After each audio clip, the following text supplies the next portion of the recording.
hit record here and make sure I'm on the right view.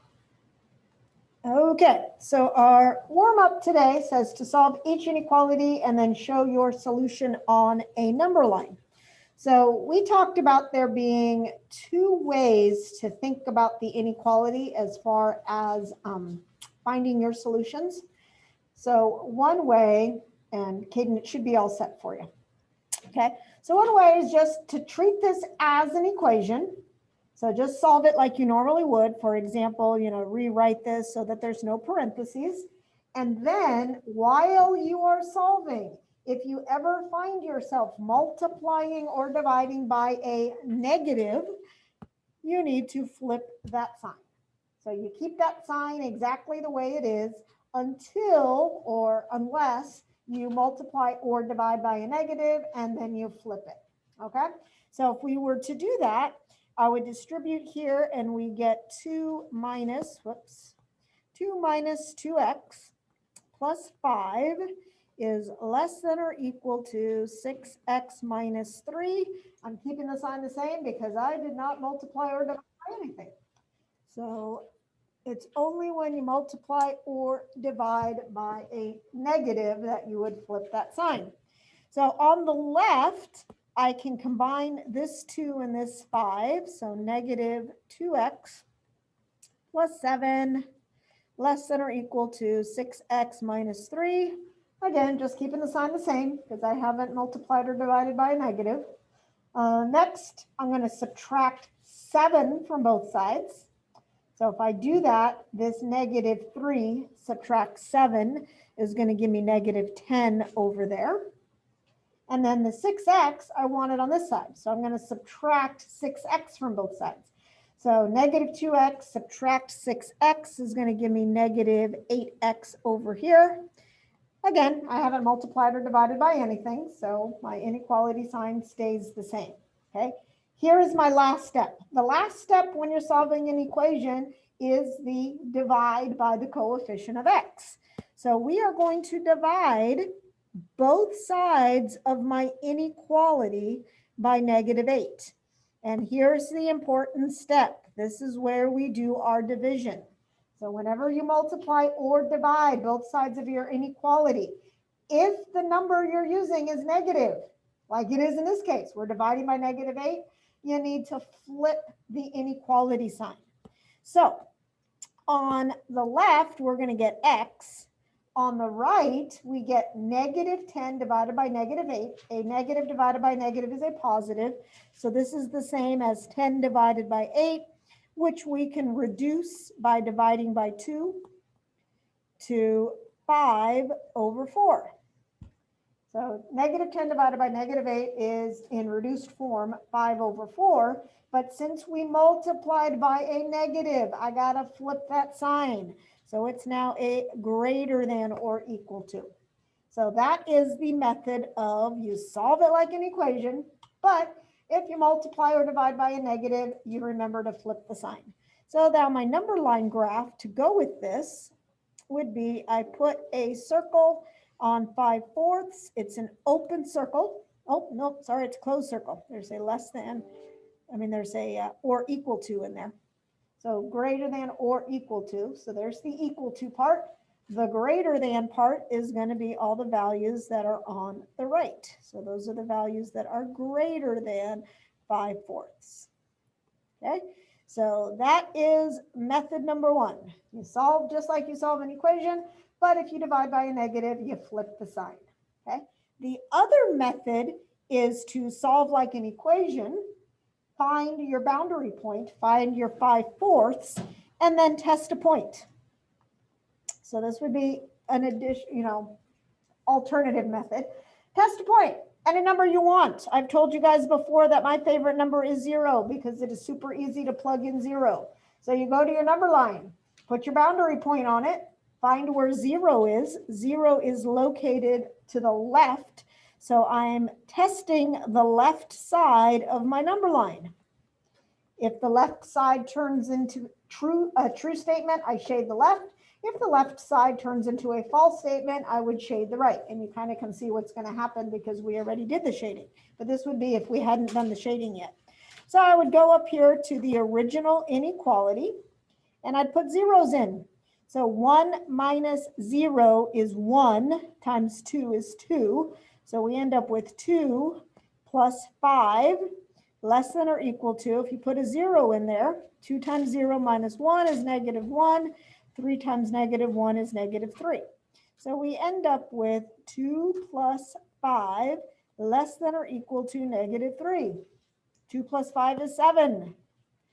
Is 7 less than or equal to negative 3? The answer is no, it is not. All positive numbers are greater than negative numbers.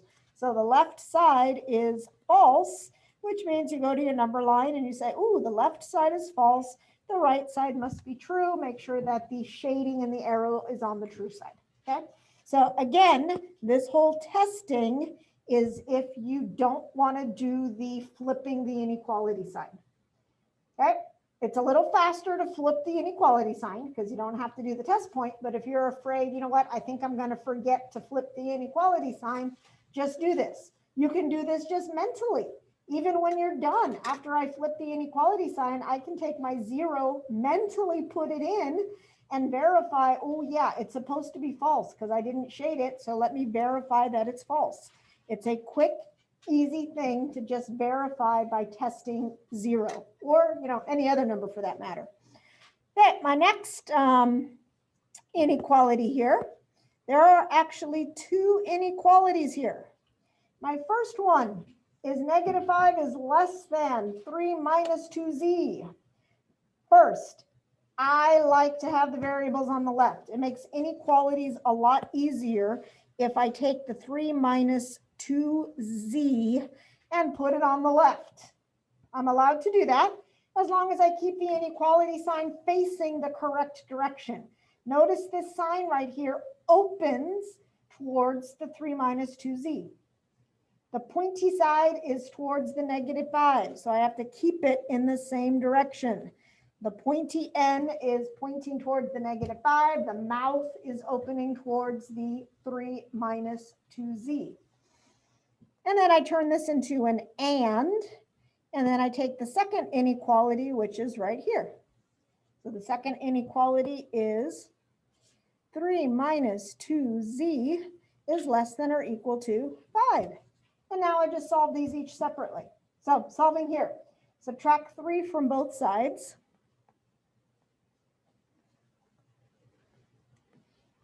Okay, when you subtract 3 from negative 5, you get negative 8. And then we're going to divide. And I'm going to divide by negative 2. Oh no, I'm dividing by a negative. Good thing I know what to do when I divide by a negative. When I divide by a negative, I flip the sign. So notice my sign flipped. It's not greater than or equal to anymore. It's less than or equal to. Negative 8 divided by negative 2 is positive 4. Over here, subtract 3 from both sides. Negative 2z is less than or equal to 2. 5 take away 3 is 2. And we're going to divide. Oh no, I'm dividing by a negative again. Right here. I know what to do though. I know that when I divide by a negative, I flip the sign. Negative, or 2 divided by negative 2 is negative 1. So my solution is points that are less than or equal to 4 and are also greater than or equal to negative 1. So on a number line, I put both of those boundary points on there, negative 1, positive 4, both with closed circles. And I am now looking for the numbers that are both. They have to be less than 4, and they also have to be greater than or equal to negative 1. It's these points.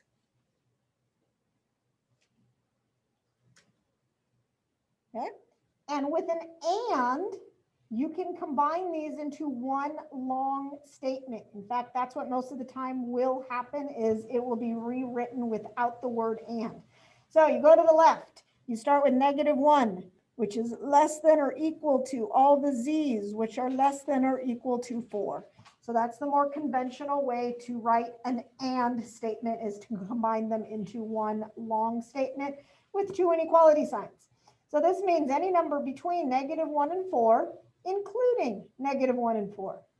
Now again, if you didn't want to do all of this with the flipping, once you get your two boundary points, try testing a number. For example, 0. 0 is right in between -1 and +4. Put 0 in here. It better be true because I shaded it. Put 0 in here. It better be true because I shaded it. I'm supposed to be shading the numbers that are true for both. So you can do a quick check with 0. Notice if I put a 0 in there, I get 3 is greater than or equal to -5. That's true. Put a 0 in here. I get 3 is less than or equal to +5. That's true. So that has verified that it's the numbers in between that are true for both. Okay, so we have the rest of our notes to do today. So last class, we took notes on compound inequalities using the word and, which is basically what this is right here. So today we're going to finish compound inequalities by looking at the word or. So hopefully you guys are able to pull up your notes from Schoology and or Kami or however it is that you guys normally do that. And let me see.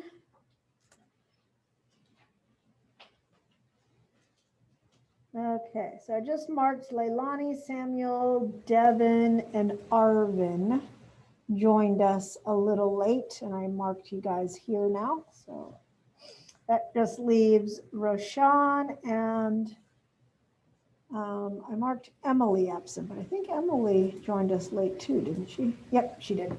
So Emily is also here. Okay, so notes. If you are unable to open your notes for whatever reason, first period, people were telling me that they weren't able to open their notes on Schoology through Kami. It wasn't working. So if it doesn't work, then just write them on a piece of paper, and then you can take a screenshot of the paper to turn it in, or later when it does work, you can transfer it over into your notes online through Kami, so that way you have it all in one place. That's completely up to you. If you need paper, I do have some paper here on my desk. So figure out how you're going to do it. Is it working? Nope. Okay. People are shaking their heads that it's not working. So that's the way things go sometimes. So if it's not working, it's not working. So we're just going to do the best we can with you just taking notes on paper, or, open up, a Google Doc. If you can open up a Google Doc, type it in, whatever you need to do. But you do want to make sure that you do have the notes to submit later. So paper is probably the easiest way to go if you can't get into the computer. Okay, so last class, like I said, we looked at inequalities involving the word and. And we know that when you are involving the word and, you are looking for the overlapping region for both solutions. So if you have x is less than 10, which is all these yellow solutions, and then you also have x is greater than 1, which is all these blue solutions here. And to be both of these at the same time, you look at where they overlap, which is the numbers between 0 and 10. And an and problem can be written literally with the word and, like these two were. But we can also write it all in one statement, combining them as a between. So instead of x is greater than 1 and x is less than 5, we write it like this. 1 is less than x, which is less than 5. So that's the common convention when you're dealing with and, is to write them all in one statement. We cannot do that with ors. We cannot write them all in one statement. Okay, today we're looking at ors. Okay, you can graph the solution of a compound inequality involving the word or by using the idea of combining your regions. So we're not finding where they overlap. We are combining them. Mathematically, this is called a union. Union is when you combine things together. And we are looking for the numbers that are solutions of either inequality. So or means one or the other, or both. Could be that they're solutions to both, but we're really looking for the solutions that are solutions to one or the other. So for example, x is less than 0 are these solutions over here in yellow. X is greater than 10 are these solutions over here in blue. If we say or, that means we are going to combine, and we are looking for solutions that are here or here. So we combine the two together in one number line, and we call that the union or the combined solution. So our solution is any number that is either less than 0 or greater than 10. And we have to use the word or. There's no way to write this all in one. So x is greater than or less than 0 or x is greater than 10. So the way that we do it is exactly the same as with the and, except it's the word or, and our solution is the combined solution of the two. So 8 plus t is greater than or equal to 7. We're going to solve that. And I'll write it out over here. So 8 plus t is greater than or equal to 7. We can solve that by subtracting 8 from both sides. So minus 8. And that gives me t is greater than or equal to -1. I didn't multiply or divide by anything, so I'm not flipping the sign here. All I did was subtract 8. We never flip the sign when you add or subtract things, only when you multiply by a negative. Okay. My second inequality is right here. 8 plus t, oops, do that in black. 8 plus t is less than 2. Same thing, I'm going to subtract 8 from both sides. T is less than -6. Put the word or back in between. So on my number line, I am looking for any number that is either greater than or equal to -1 or less than -6. So -6 I'll put on here with an open circle because -6 does not have an equals. -5, -4, -3, -2, -1 is right here with a closed circle because of the equal sign. So I'm looking for numbers that are either greater than or equal to -1, that's these numbers, or less than -6, which are these numbers. So to be a solution to this compound inequality, you can be a number over here, or you can be a number over here. So or just means we combine them. And this is generally what's going to happen with an or problem. You're going to end up with shading on the left side of your number line, and you're also going to have shading on the right side of your number line, because we're looking for numbers that are either over here or over here. Okay, next one. 4x plus 1 less than or equal to 21. I'm just going to go ahead and subtract 1 from both sides. So 4x is less than or equal to 20. So subtract 1 from both sides. 4x is less than or equal to 20. Now we're going to divide. Okay. Divide both sides by 4. 4 is not negative, it's positive, so we do not flip the sign. So we cross off those 4s, and we get 4, or x is less than or equal to 5. We divide 20 by 4, but we do not flip the sign. Okay, we do the other one. And on the other one, I would add 2 to both sides. So 3x is greater than 21. Divide. Again, I'm dividing by a positive, so we do not flip the sign. But we get x is greater than 7. And again, we have the word or in between them. So my two boundary points are the number 5, and my other boundary point is the number 7. So 5 right here with a closed circle, 7 over there with an open circle. Doesn't matter where you put them. You know, do put 7 on the right side of 5 because that's where larger numbers go. So 5 and 7, 5 is closed, 7 is open.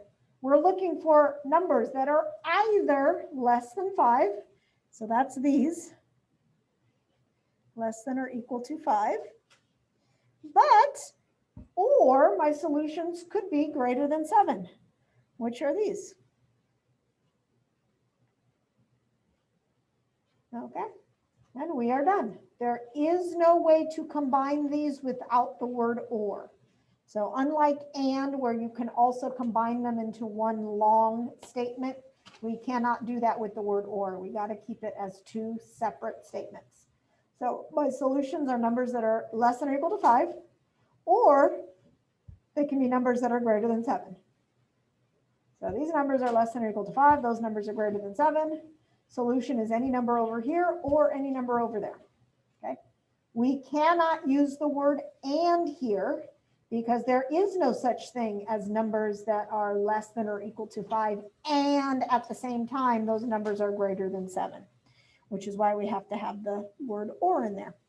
Okay, quick little context problem here. Target heart rate during exercise for a 15-year-old, as many of you guys are 15 or close to that, is between 154 and 174 beats per minute inclusive. Inclusive means we include the 154 and the 174. Write a compound inequality to show the heart rates that are within the target range. So our target range is between 154 and 174 inclusive. Now notice that the last thing there it says is graph your solutions. So I'm going to graph them first because I think that's easier. So I've got 154 and I've got 174. We're looking for heart rates that are between 154 and 174 inclusive. That means they include 154, they include 174, and they can be any of the numbers that are between. So there's our solution on a number line. Okay. When you are doing numbers between, this is an and problem. This is not an or. Ors look like that, two separate solution regions. And is the between numbers.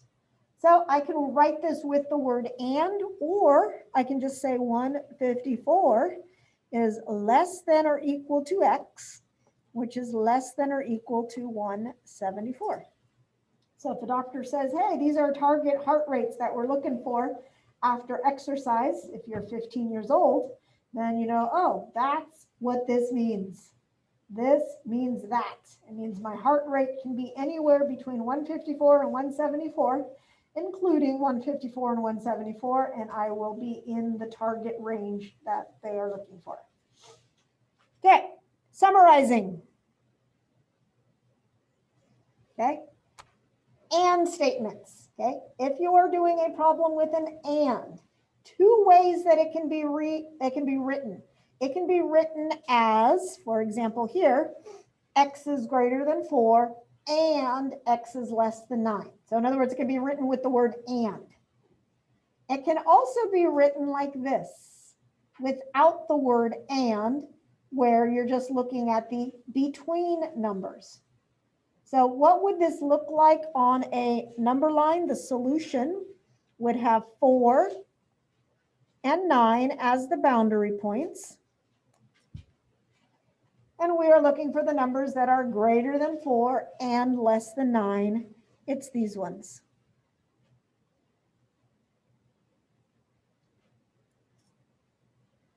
Okay, so an and problem either has the word and in it or just has it written like this. That's what the solution looks like on a number line. It's the numbers in between two boundary points. And why does it look that way? Because we're looking for the values that are found in both inequalities. In other words, they have to make both inequalities true. They have to be true here and here. Okay, or statements, in contrast, will have the word or in it. This is what your answer will look like. It'll have the word or in it. So x is less than 4 or x is greater than 9. You put your two boundary points on your number line. So there's 4, there's 9. Less than 4 and goes to the left. Greater than 9 goes to the right. Why does it look like that? Because we are looking for values that make either inequality true. So our solutions need to be true for either inequality versus an and, which needs to make both inequalities true. So or, I mean, just like it does in English, means one or the other. So we're looking for solutions for one or the other of the two inequalities, and they have to be solutions to both, because that's what the word and means. Okay, so on our last page here, we've got a couple of each. Okay, A, when it is written like this, that is an alternate way to write an and problem. So my first inequality is right there. And I like to rewrite it so that my variable is on the left. And I have to open the inequality towards the 2x plus 3. So the inequality still has to be facing the same values. So notice that the pointy sign is pointing towards the 11, pointy sign pointing towards the 11. And then I use the word and then I write the other one. The other one is right here. So 2x plus 3 is less than 21. I solve each one separately, and then I write on my number line the numbers that are solutions to both inequalities. So subtract 3 from both sides. Okay. Divide by positive 2. If I divide by a positive, I do not flip the sign. Over here, subtract 3 from both sides. I get 18. Divide by positive 2. I do not flip the sign. So I am looking for numbers that are greater than 4 and less than 9. On my number line, I put a 4, 5, 6, 7, 8, 9, and a 9. Open circles. Open because there's no equal signs on either of my inequalities. I'm looking for all the numbers that are greater than 4 and they are also less than 9. It's these ones. All of those numbers in between are both greater than 4 and less than 9. Now, even though you could technically leave it like this, it's more conventional to see it like this. So know that you can also combine them into one long inequality. So 4 is less than x, which is less than 9. Can't do that with an or, but we can do that with an and. Okay, part B. Same thing. This is an and. My first inequality is right here. And I will always rewrite it so that the x part, the variables are on the left. And the inequality sign is opening up towards the 4x plus 1 and the pointy side towards the 5. Okay, my other inequality is over here. Is 4x plus 1 is less than or equal to 13. So there's the two separate inequalities I am solving for. I'm going to start off by subtracting 1 from both sides. And then we're going to divide by 4. 4 is a positive number. When you divide by a positive number, you'll leave your inequality sign alone. X is greater than or equal to 1. Over here, subtract 1 from both sides. Divide by positive 4. Leave the inequality alone.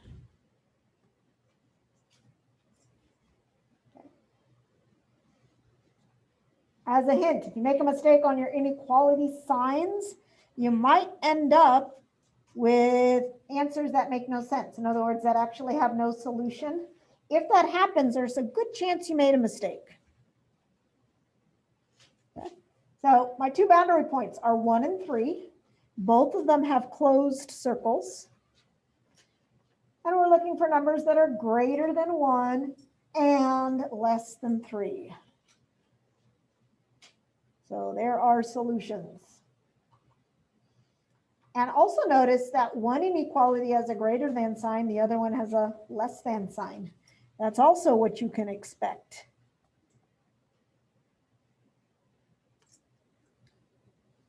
Okay, and that's how we can write it combined. We can only do the combining with an and, writing it as one statement. Okay, last two. So here's this one right here. I'm going to subtract 2 from both sides. -1 minus 2 is -3. And then we're going to solve by dividing by 3. Careful here. Okay. Did I divide by a positive or by a negative?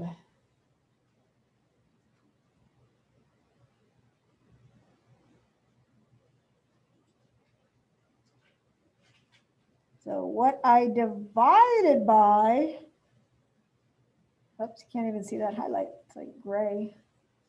Let's try blue. That's what I divided by. Okay, the -3 on top is not what I'm dividing by. I'm dividing by +3. So I do not change the sign. So x is less than -1. Okay. Now we solve this one. Subtract 1 from both, or add 1 to both sides, sorry. 4x is greater than 16. Divide by 4, do not change the sign because we divided by a positive. We got the word or in between. And then on our number line, I put both of those boundary points. -1, -0, 1, 2, 3, 4. Both boundary points go on the number line.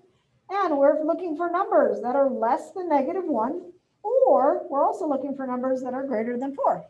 So my solution can be a number less than -1 or numbers that are greater than 4. Okay, and I do not need to rewrite this because there's no way to rewrite it. So that number line shows that x can be less than -1 or greater than 4. Okay, last one up here. There's my first inequality. I'm going to subtract 3 from both sides. My dividing is going to be dividing by 2. So x is less than or equal to 2. Again, I divided by positive. Over here, I'm going to subtract 5 from both sides. So right here, subtract 5 from both sides. So 3x, if you subtract 5, you get 21. Divide by 3, x is greater than 7. Or, and again, notice that one of my solutions has a less than sign, the other one has a greater than sign. There's my 2 with an open circle. 3, 4, 5, 6, 7, or excuse me, 2 with a closed circle, 7 with an open circle. And then our shading. We're going to shade numbers that are less than 2, but because it's an or, we are also going to shade numbers that are greater than 7.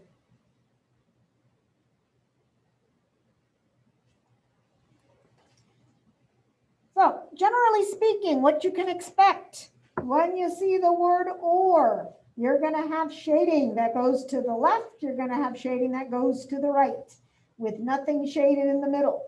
So with an or, you're going to expect to see two separate areas of your number line shaded. With an and, you're going to expect to see the shading between the two boundary points. So the 4 and the 9 here are the boundaries. The shading is in between. Same thing over here. The 1 and the 3 are boundaries. Sometimes you include the boundaries, sometimes you don't. Depends if there's equal signs. But with and, you expect it to be the values between your boundary points. Now, there are a couple of special cases here. So keep this in mind. That is generally what happens when you have an and, is that you're looking for numbers in between. But take a look at this one. It says graph the solution for x is less than 3. There's 3, 4, 5, 6, 7, and greater than 7. I want to find on this number line all the numbers that are less than 3 and are greater than 7. So let's go with what we normally do with an and. Okay? Those numbers in the middle there, are they less than 3? And are they greater than 7? Nope. Those are not my solutions. Well, that leaves us with a couple of other options. What about here?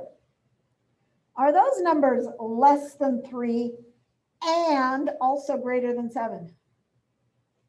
No, they are less than 3, but they're not greater than 7. So those are not my solutions. And then that leaves this section over here. Are those numbers less than 3 and greater than 7? Nope. Greater than 7, but and means they have to be both. So what ends up happening here is there are no solutions. Every solution of a compound inequality with an and has to make both of these true. There are no numbers here that make them both true. So if no numbers are solutions to both inequalities, then the compound inequality has no solution.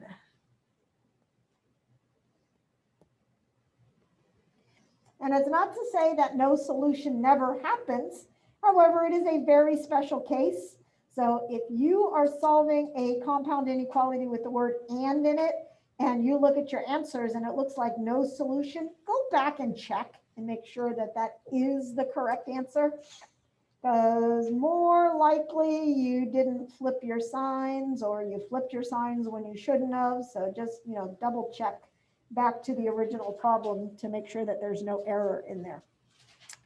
Okay, with an or, solutions of a compound inequality involving or are not always two separate sets. We saw them here. Or two separate sets of answers, or two separate sets of answers on our number line. But what if we said graph x is less than 5 or x is greater than 3? So we got 3 and 5 on my number line here. So here's 3 with an open circle. And there's 5 with an open circle.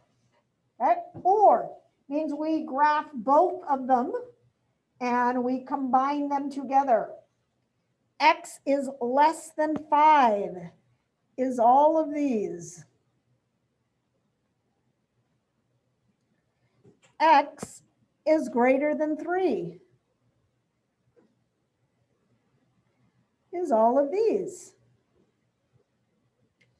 Now, if it said and, it would be the numbers in between because those got double shaded. Or just means combine everything. Look at this number line. Which numbers are shaded? Numbers over here are shaded. The 3 is shaded. Numbers in between are shaded twice, but they're still shaded. The 5 is shaded. All of these numbers are shaded. So which numbers are shaded? All of them. The solution here is everything. So the entire number line. And we could say all real numbers.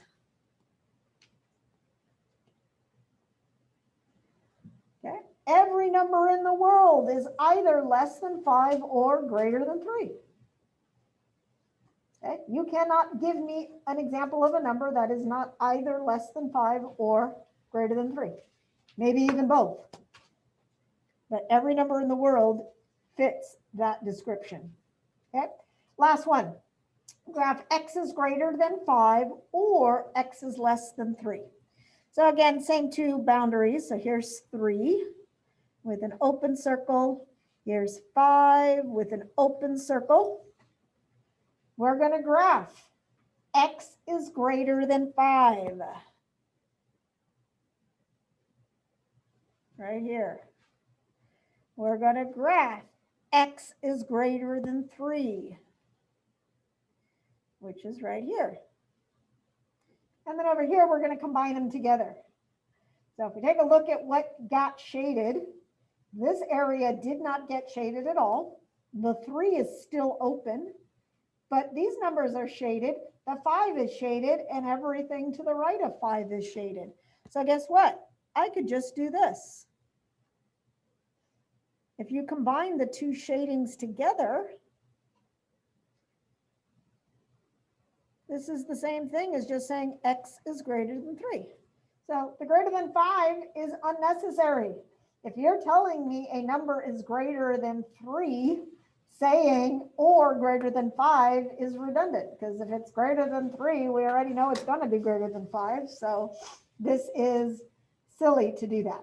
And that's why when you see an or, you're not going to see two inequalities facing the same direction like that, because that's silly. It's not even a compound inequality anymore. They're both facing the same direction. You know, just pick one, the correct one that you can eliminate the bigger one in this case. So that's why you will expect to see one with a less than sign, one with a greater than sign, because that's really what we're looking for. So your expectations are, in the real world, yes, there are these special cases. However, what you can expect is an OR problem is going to have solutions on the ends. An AND problem is going to have solutions in between. Okay, because that's generally what happens with ORs and ANDs. And these are very special cases at the bottom. If you end up with a problem that looks like it's a special case, please double check, because it's not impossible that it's one of these, but more than likely you just made a mistake somewhere and your signs aren't facing the right way. So just double check. Okay, so we have a Delta Math assignment tonight, and we are out of here at 10:30 because we have the extra 15, 20 minutes or whatever during, no, we're out of here 10:20, sorry.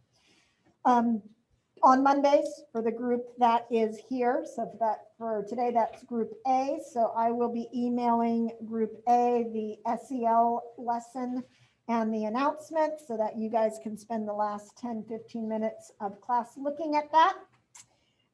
Group B, that's online. We are done with the notes. You are welcome to stay on and work on Delta Math and ask questions if they come up, but then you are also welcome to log off if everything seems okay to you. And we will start absolute value inequalities tomorrow, which is actually similar to the ands and the ors here. So we'll be doing that tomorrow with absolute value. And then we will be moving on to inequalities with two variables. So everything here is one variable, which means we graph it on a number line. Two variables, we graph it on an X and Y axis. So, and that's basically our last thing with inequalities, is doing the inequalities with two variables. And then once we're done with that, we will review, and our test is scheduled for Thursday and Friday after Thanksgiving break. Okay, so we have the rest of this week. Then we'll do some review when we get back after Thanksgiving. We get back on the 30th, and then let's see, 30, 1, 2, 3. So 3rd and 4th would be the ESA, Thursday and Friday. And then that'll leave us with 2 weeks to do our very last unit. Okay, and that's where we're at. So let me stop the recording.